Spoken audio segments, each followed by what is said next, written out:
Before there was man, before the earth echoed with footsteps, or the sky witnessed the cries of newborns, the cosmos held secrets known only to its creator.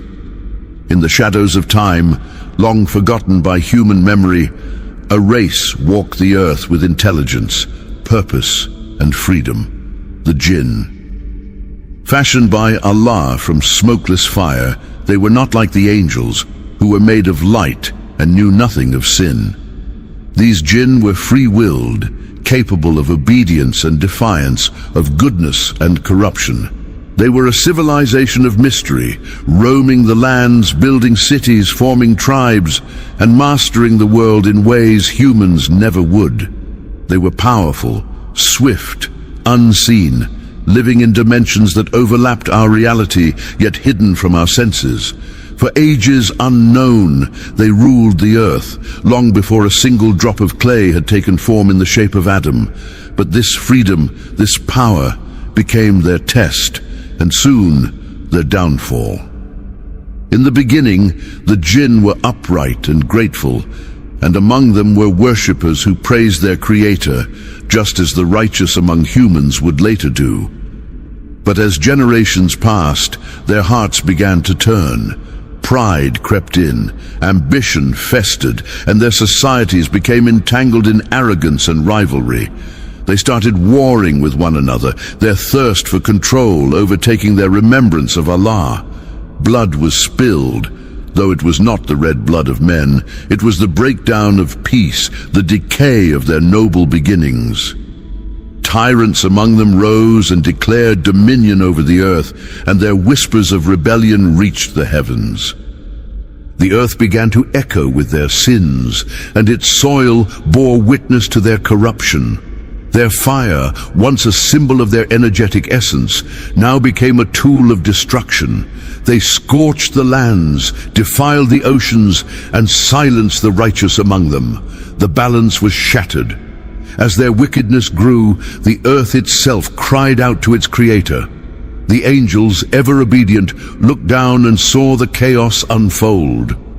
Though they were not created with the power of choice, they felt sorrow for the state of the world.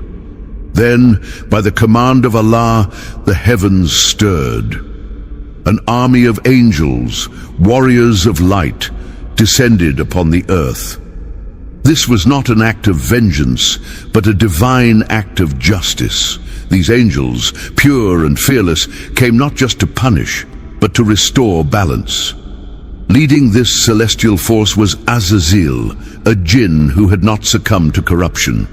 He had lived a life of immense worship and was granted a status among the angels due to his unwavering devotion. At that time, he was admired in the heavens. Unlike his kin who had fallen into disobedience, Azazel stood tall, disciplined, and pious. With divine permission, the angelic host swept across the earth. The wicked Jinn tribes were overwhelmed by a force they could neither see clearly nor withstand. Their fortresses were crushed, their empires dissolved, and the rebellious were scattered. Some fled to the remote corners of the earth, into the deep forests and forgotten caves. Others took refuge in the oceans and darkened valleys, hiding away from the light that had banished them. The earth, once heavy with their transgressions, began to breathe again. But all was not healed. Though the war was won and the angels returned to the heavens, the scars remained, and so did the survivors. The Jinn who escaped vowed never to forget. Among the scattered remnants were those who reflected and repented, but others carried the fire of vengeance in their hearts. And among them all, Azazel stood differently. Once the celebrated among the ranks of angels, he began to believe that he was not just pious, but superior. Watching his fallen brethren, he did not feel compassion or fear, but a growing belief that he alone was worthy of greatness. Unseen by the angels around him, this seed of pride began to sprout.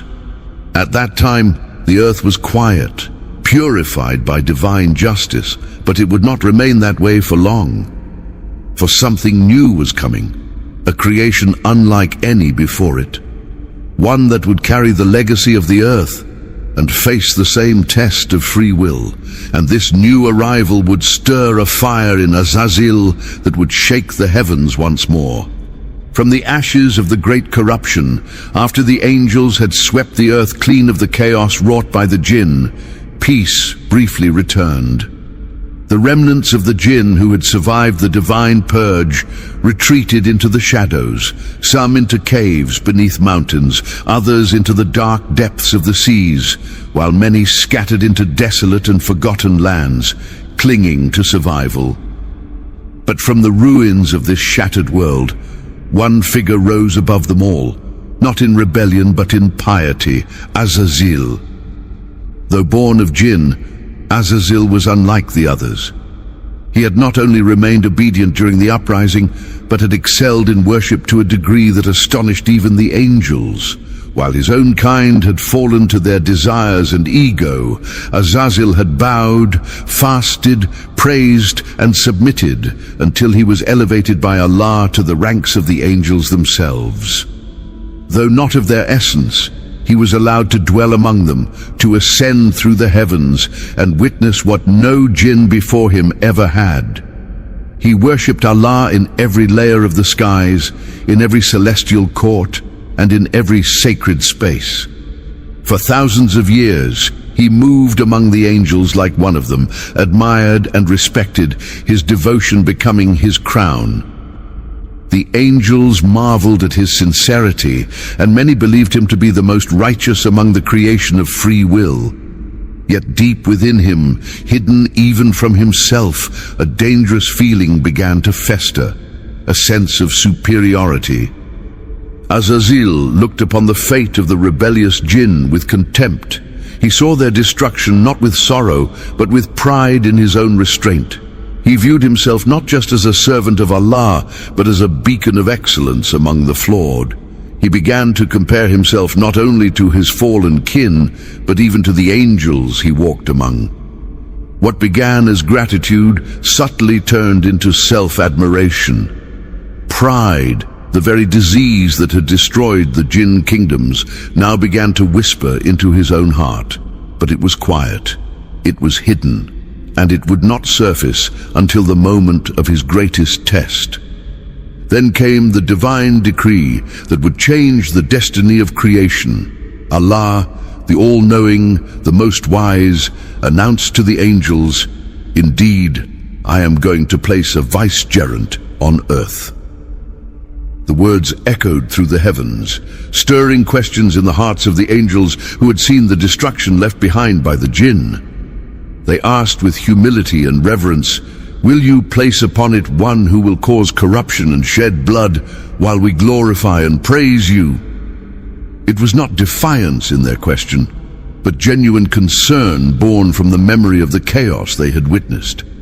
They could not understand the purpose of another creature with free will walking the earth, a place that had only just been cleansed from the ruin of the last. But Allah, in his perfect wisdom, replied simply, "I know what you do not know." While the angel submitted to this divine command, Azazel listened with curiosity, and something within him stirred.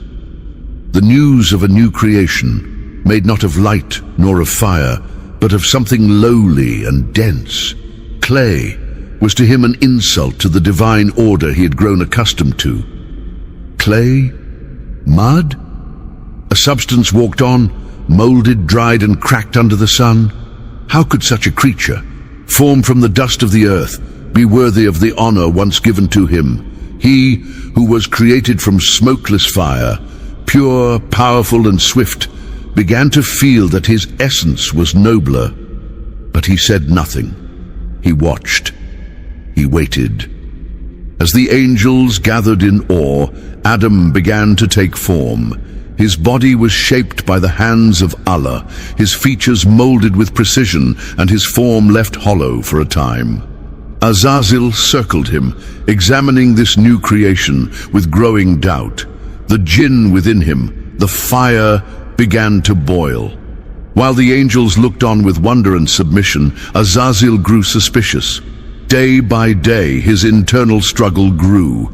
He knew Allah was perfect in wisdom, yet his pride wrestled with his faith. He did not yet rebel, but his heart was no longer at peace.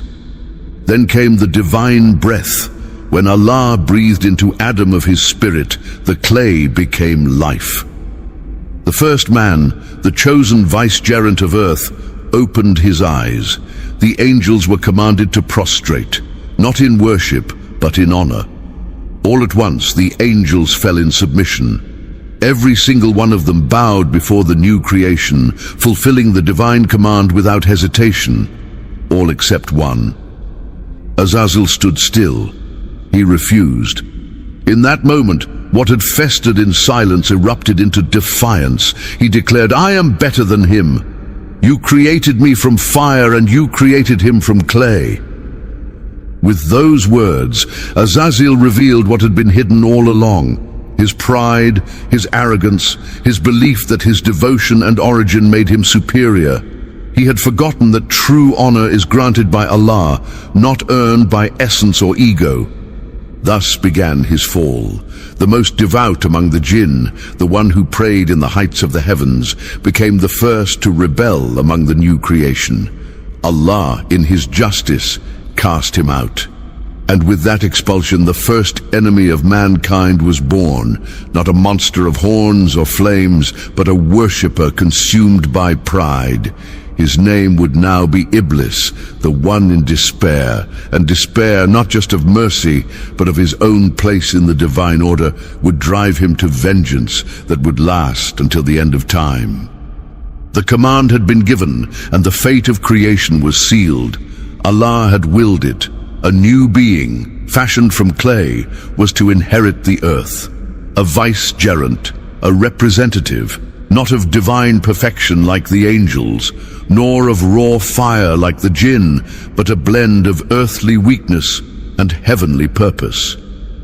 His name was Adam, and through him a new chapter of existence would begin. The angels had questioned, not out of defiance but concern, for they remembered well the chaos of the Jinn and the stench of rebellion that once rose from earth like smoke. Yet Allah's response silenced all doubts. "I know what you do not know." And so they waited, obedient as always, trusting the wisdom of their Lord. Meanwhile, Adam's creation was taking place in phases. From clay drawn from every color and soil of the earth, his body was shaped, tall, noble, silent. For a time, he remained a lifeless form, a hollow shell. The angels passed by him in awe, marveling at what he would become. Azazel, now quietly burning with unease, circled him with a different gaze. He tapped upon Adam's shell, hearing the echo within. He scoffed at its emptiness and whispered to himself, "What worth lies in this hollow thing?" But Adam was not finished. When Allah breathed into Adam his spirit, the miracle unfolded. The clay came to life. His eyes opened, his limbs moved. He stood upright, the only creature formed by Allah's own hands and honored with his spirit. The angels recognized the majesty of this moment and bowed in full obedience as commanded. All without hesitation lowered themselves in humility, all but Azazel. That single refusal, rooted in pride, would fracture the unseen world. Allah questioned him directly, exposing the arrogance hidden behind years of piety. "What prevented you from prostrating when I commanded you?" Azazel's answer was a declaration of rebellion. "I am better than him. You created me from fire, and you created him from clay."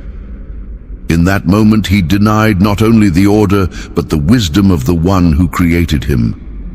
His worship, his years of devotion, all were nullified by the venom of his pride. Allah, in his justice, expelled him. "Then get down from here. It is not for you to be arrogant here. Get out. Indeed, you are of the debased." And yet, even in his disgrace, Azazel made a chilling request. He asked for respite, not forgiveness, not a return, but time. Time until the day of judgment. Allah granted it. Indeed, you are of those reprieved." And then came the vow that would ignite the battle between truth and falsehood until the end of time. Azazel, now known as Iblis, said, "Because you have put me in error, I will surely sit in wait for them on your straight path. Then I will come to them from before them and from behind them, from their right and from their left, and you will not find most of them grateful."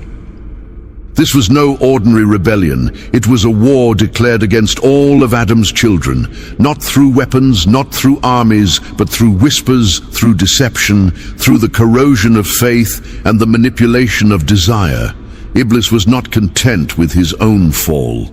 He swore to drag as many of mankind down with him as he could. It was not just about revenge.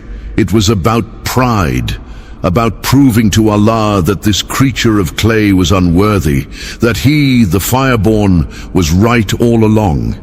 And so began the era of temptation. Iblis would no longer seek Allah's pleasure. He would now spend his existence in defiance. He would become the first shaitan, and he would rally his own kind, the Jinn, those who still harbored resentment and rebellion, into an army of misguidance. But Allah is never unjust. Though he allowed Iblis his time, he also gave humanity guidance. Adam was not left alone. Allah taught him the names of all things, granted him knowledge that even the angels marveled at. He was honored not just in form, but in mind and spirit, and through Adam, his descendants would inherit the earth, not as reckless beings of chaos, but as stewards entrusted with truth, morality, and the ability to choose between obedience and rebellion. Still, Iblis watched. He planned. He whispered. And when Adam and Hawa were placed in the Garden of Paradise, when they lived in peace under Allah's command, Iblis made his move. Not with a sword, not with an army, but with a lie. He whispered deceit into their hearts, manipulating their innocence, questioning the command of their Lord. He promised them eternity, divinity, a kingdom that would never end. And with one bite, the test began. The fall of man was not just a descent from paradise. It was the awakening of a great battle, not one of flesh and blood, but of belief and deception, obedience and pride, remembrance and forgetfulness. Iblis had succeeded in his first act of misguidance, but he had failed in his ultimate goal. For Adam, unlike Iblis, turned back to his Lord in repentance. He wept, he humbled himself, and Allah forgave him. That was the difference between the two. Where Iblis clung to arrogance, Adam submitted in sorrow. From that moment on, the battlefield expanded. Mankind would now walk the earth, carrying the light of divine guidance, while shayateen, led by Iblis, would shadow them in every step. The war was no longer just between jinn and angels. It had entered the hearts of men. What unfolded next would not be chronicled in the heavens with the clash of wings or fire, but in the unseen battlefields of the soul. The physical war between angels and jinn had ended, but a deeper, more insidious war had only just begun. One waged in silence, in shadows, in whispers. After being cast down, Iblis did not rest. He began building an empire of darkness, a kingdom without borders that stretched across dimensions and generations. From the shattered remnants of the jinn who had once ruled the earth, he gathered allies. Some came to him willingly, still angry at their banishment and bitter toward the rise of mankind. Others were seduced by his promises of power, by the allure of revenge and chaos. Together they became the shayateen, the devils, loyal not to truth or justice, but to the hatred that burned in Iblis's chest. They roamed the earth, unseen yet ever present, whispering temptations into the hearts of men and women, planting seeds of doubt, envy, arrogance, lust, despair, and rebellion. They took root in every society, every culture, adapting to each age with new disguises, new voices, new tools, but always the same goal: to divert humanity from the path that leads to Allah. The angels, on the other hand, never ceased their divine duties. Though they did not fight with swords in this new war, they stood as guardians, protectors, and messengers. They recorded every deed, guided those who sought the light, and descended with tranquility upon the righteous in their times of need. Every night and day, every soul was flanked by two scribes, Kiram and Katibin, writing down every word, every action.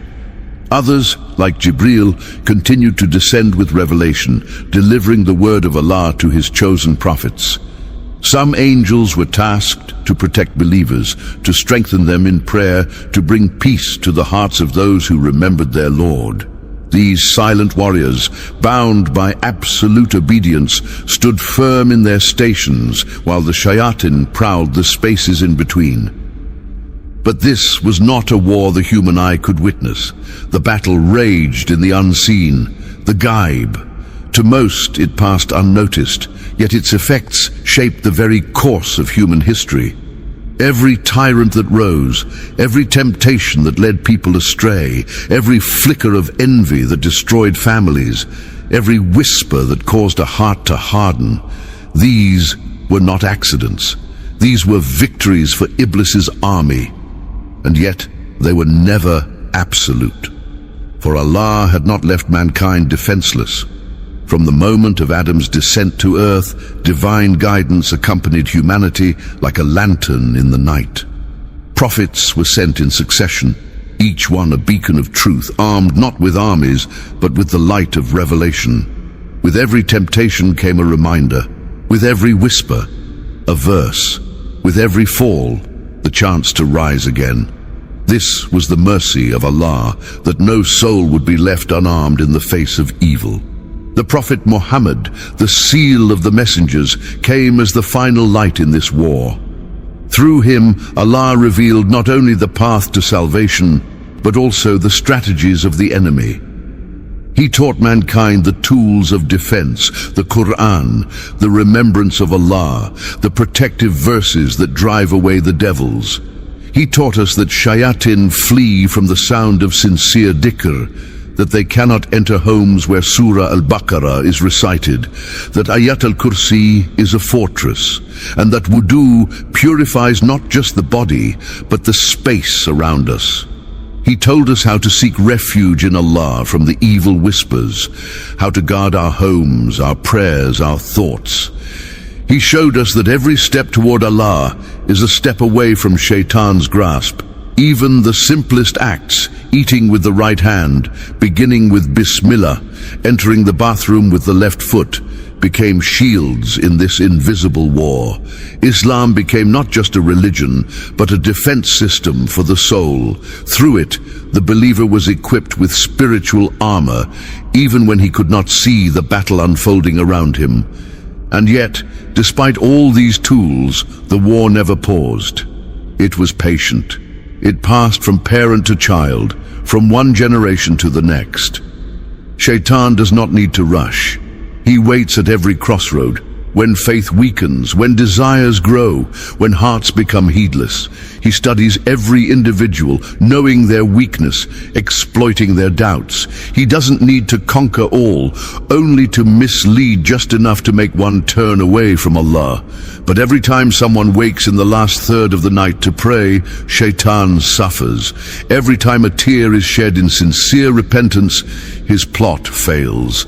Every time the Quran is recited with reflection, a wound is struck against his army.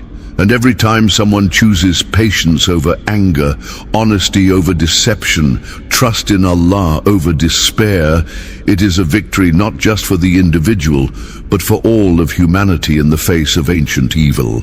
But this battle is not endless. There is an appointed time for all things, a day when the veils will be lifted, when the unseen will become seen, and every soul will witness the truth with their own eyes. On that day, the day of judgment, humanity and jinn alike will be gathered. Iblis and his followers will be dragged forward, exposed for what they truly were. The tricks, the lies, the whispers, all laid bare. Those who followed him will try to blame him, but he will disown them. I only called you, and you responded to me, he will say. Do not blame me, but blame yourselves. The Jinn who lived righteously, who obeyed Allah and believed in his messengers, will be rewarded alongside righteous humans. But the arrogant, the rebellious, the deceivers among both races will face the consequence of their choices. Then the angels will descend once more, not in war, but in ranks of light. They will welcome the believers, guide them to their final abode, and celebrate the triumph of truth. For in the end, the fire of pride will be extinguished by the light of humility. The whispers of Shaitan will be silenced by the eternal word of Allah. And those who stood firm, even in the face of unseen enemies, will be honored beyond imagination. The war will end, justice will reign, and the kingdom will belong to the most merciful alone.